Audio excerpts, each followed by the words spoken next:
despite our very best efforts and the intervention of Congressman James McGovern, we were not able to expedite Udayuakumar visa from India. So he won't be able to join us, but we're really thrilled that his sons are going to be here tonight to talk about him, and we will also have a video acknowledgement from Uday to acknowledge the award.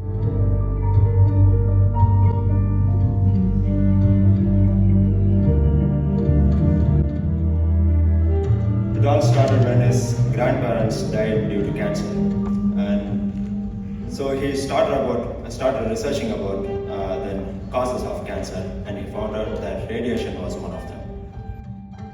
Both of my parents' passports were blocked, so for the last 10-15 years they haven't stepped out of India. The struggle against the Nuclear Power Project began back in 1988, right after the Chernobyl accident in April 1986. The Government of India has adopted the 4I strategy of ignore, insult, intimidate, and incinerate.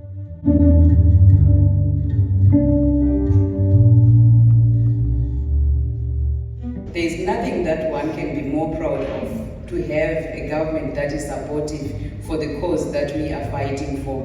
And also taking note that as Africa, we are a nuclear-free zone, and as we go forward, having our government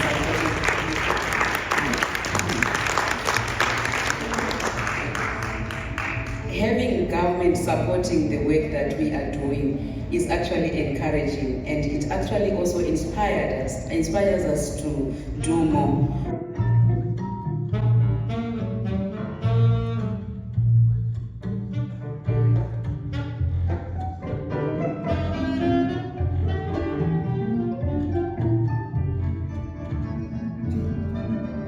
You can make it in New York, you can make it anywhere.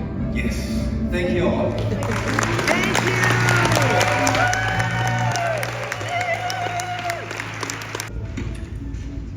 Kathleen Sullivan is from the Nuclear Tooth Project, a long-time fellow activist, and we both treasure Joanna Macy a lot. One of the beautiful things that happened in this city is that this is where Joanna Macy grew up. She may have been born in LA, but at the age of 2, her family moved to Manhattan, where she lived on the Upper East Side and went to the Lycée Français for her high school.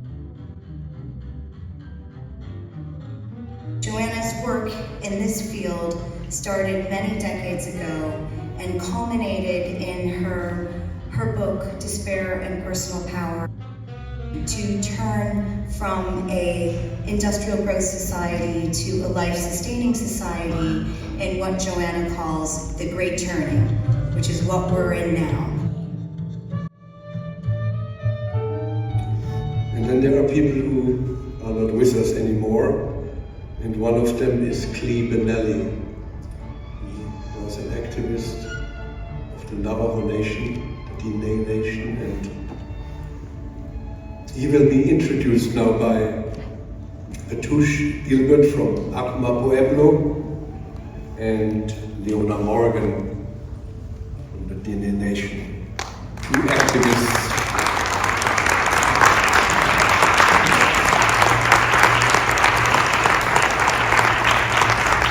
And the award will be received from Klee's mother, Marcia Benally.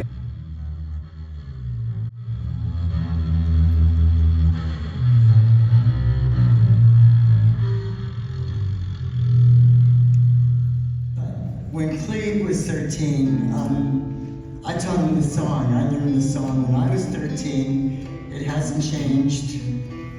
And I thought it would be appropriate. So if you know it, you can sing it. The sheep's in the meadow, the cow's in the corn. Now's the time for a child to be born. He'll cry for the moon, he'll laugh at Klee was one of those persons that was on the ground activism, much more than some of us who may just talk. Patuch's people are living within the watershed of this area. And again, it's our sacred mountain to the south. So with that, our fight not only continues at the Pinyon Plain, but across the Southwest. Now if it should be that your baby's a girl,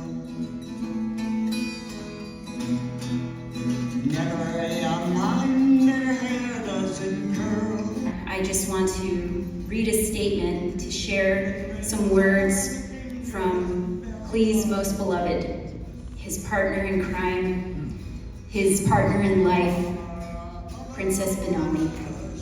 So these are the words of Princess Benally. My husband had said it was about building stronger, healthier communities that people could live in. Santa Cruz on the cradle, hush by little one, the black and the white. Somebody's baby is born for a fight. And all the creative work he did, his music, his writing, his graphic arts, mixed media artistry, filmmaking, and game development, all of those projects were creative ways to express his frustration and anger at those entities that would try to strip away our languages, our cultural practices, our resources, our homelands, and the health and well-being of our communities. His creativity was a way to spread information and awareness, to get people to learn and engage. And when necessary, he would put down his guitar and step in front of that machinery to stop the desecration of our sacred places, of our Mother Earth.